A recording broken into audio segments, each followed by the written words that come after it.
I started doing a live yesterday on the back of a conversation I had with um, a cricketer in India, who I'm working with, and I started talking about the importance of the teams behind anybody that is looking to improve, because there's hardly ever one person.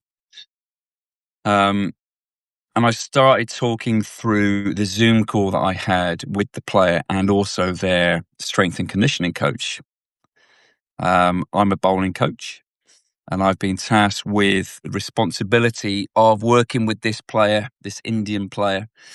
But I need to work closely with the strength and conditioning coach because I need, as a skills coach, the physical tools in the bowling bag, the player's bag, in order for me to do my job to increase or help improve performance and also keeping them on the park. And it was a really good conversation because the strength and conditioning coach was very open to hearing what I had to say as a skills coach, particularly around technique. Because for any technical change for a bowler, who I have made a career of working with bowlers, for any technical change to improve performance or improve the health of the action, so they reduce chance of getting injured, I need the help of a strength and conditioning coach. Because for any technical change, it needs a physical change.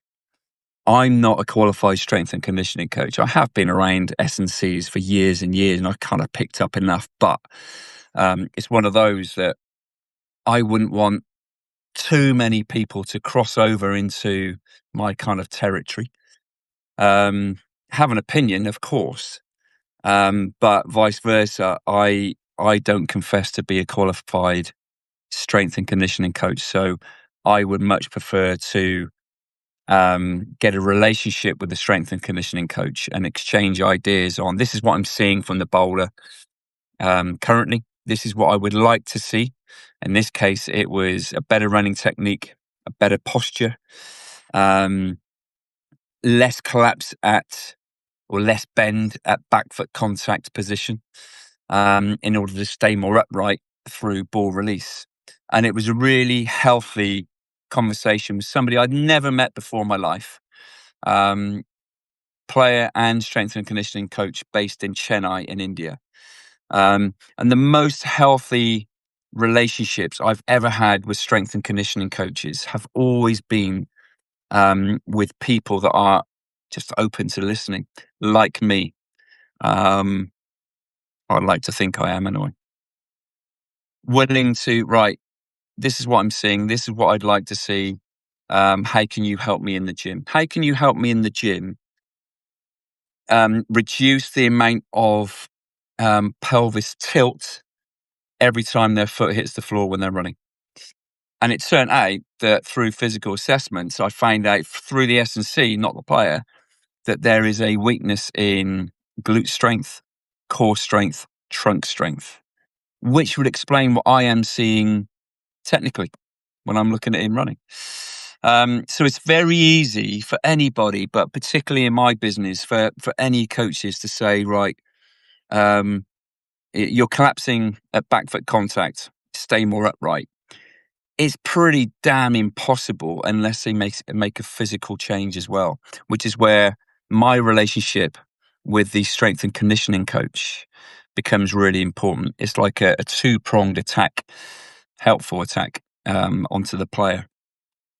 So I urge anybody here, again, that's another example that I had yesterday, urge anybody here that wants to help somebody solve a problem. In this case, it was the bowler asking me to help them improve. Who are the other people that you can get involved in, communicate with, exchange ideas about that have an impact on that player? We both want the player to improve their performance, bowl longer spells, stay fit, stay clear of injuries. We both want that, the S&C and myself. but then working together in order to make that happen. Tyrone, how you doing? I started a live yesterday, and this is only going to be a quick one before I have to pick my 3-year-old and then my 6-year-old up. But I wanted to share that the best coaches I've ever worked with have always appreciated that it's not just them that have an impact. They are just one piece of the jigsaw that when completed, all have an influence on the player. The most important person is the player in the middle, but who has the expertise that the player can be surrounded by in order to help move them towards that one point, improve performance. That's it, really. Improve performance. Stop batters from scoring. Create pressure. Take wickets. That was it. Jen, how are you? So that was what I was trying to share yesterday when I was not doing the school run. We're currently living in Leicester, but commuting to Birmingham, bringing the boys to school before we relocate to Devon, which we're all looking forward to. But yeah, I was on a walk yesterday, not a great reception, but trying to share that. How's everyone going? Steve, Tyrone, Jen, how are we doing? Is there anything today in the next 7 minutes that I could touch on that you're happy with to share? What do we think of the IPL at the moment? What do we think about the England Test selection? Anything at all? But that was my main message today is coaches were important, but no more important than anybody else that has an influence on players. With any one player, if you've got anything in particular, Steve, Tyrone and Jen, then please just put it in the chat. Some coaches I've worked with think that they are the most important person. We're not. We're just one piece of it. The most important person is the player, and then parents, mentors, relatives, teachers, club coaches, school coaches, county coaches. There's quite a few kind of people that are that have their eyes, and we all want to help in our own way. But the more that we can communicate, the most important person is the player.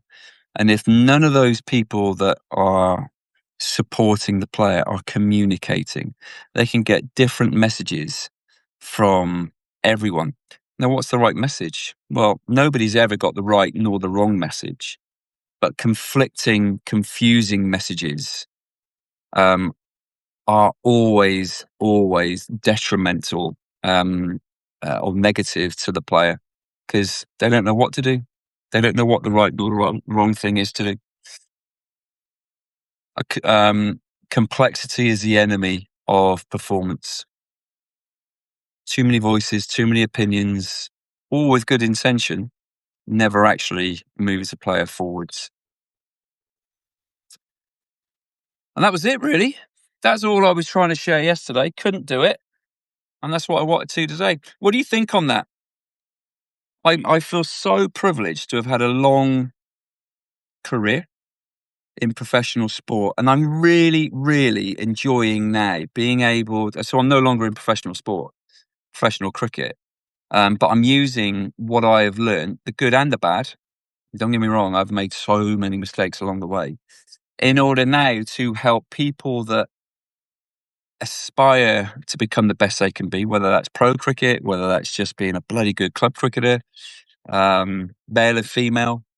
I'm putting everything that I've learned into practice at a lower level because not many people do that.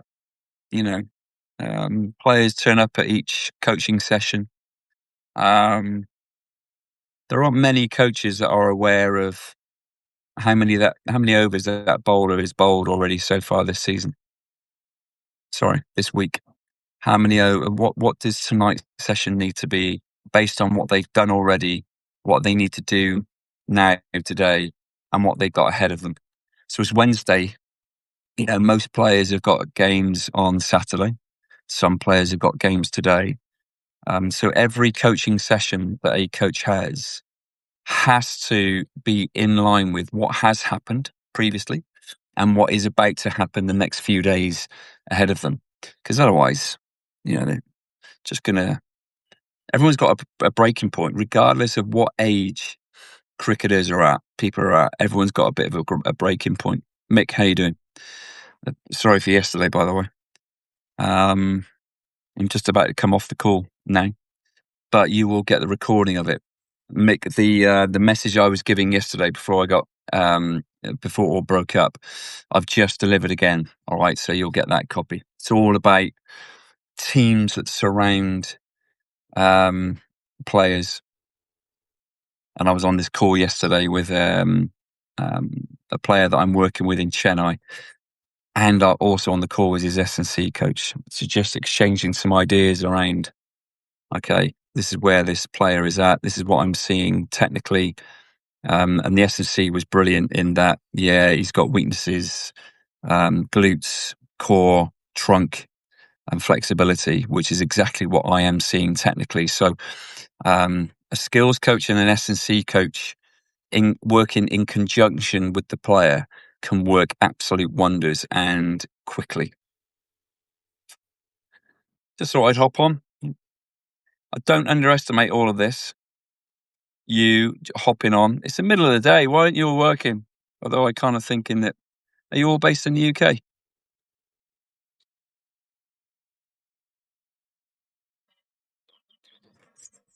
Right. I am going to end it there. Mick, you'll catch up with the video. Hope Joe's going well. And good man. Send you my regards. I hope you enjoyed that. I hope you find these things insightful. If you do have anything in particular that you'd be interested in chatting about, I can invite people on these calls, or if you want me to give my opinion on stuff, feel free to pop me through a direct message. Jeff Watts sent me through a message on workloads, which I will definitely cover. Hi, John. Which I would definitely cover. But for now, John, I know you've just hopped on. I've got to go and do the school run, mate. Apologies. But every now and then I'll hop on when I've got a spare few minutes, and I will share anything and everything that I can. All right. Appreciate you all. Thank you.